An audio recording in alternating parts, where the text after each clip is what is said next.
எங்களது கட்சியில் லட்சியவாதிகள் இருக்கிறார்கள்.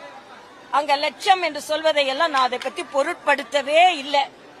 எங்கள் கட்சி தொண்டர்கள் ரத்தத்தை சிந்தி வேர்வையை சிந்தி இந்த பாரதிய ஜனதா கட்சியை வளர்த்தவர்கள், வளர்த்து கொண்டிருப்பவர்கள், வளர்க்க போகிறார்கள், ஆட்சியில் அமர வைக்க போகிறார்கள்.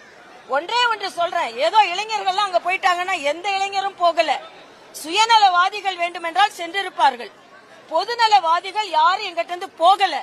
அது மட்டும் இல்ல, நேற்று எங்க மாநில தலைவர் தெளிவுபடுத்தி இருக்கிறார். பிரதமரும் ஆசீர்வாதம் கொடுக்கல, உள்துறை அமைச்சரும் வாழ்த்து சொல்லல. ஆக கட்சியை விட்டு போபவர்களுக்கு வாழ்த்து கிடையாது.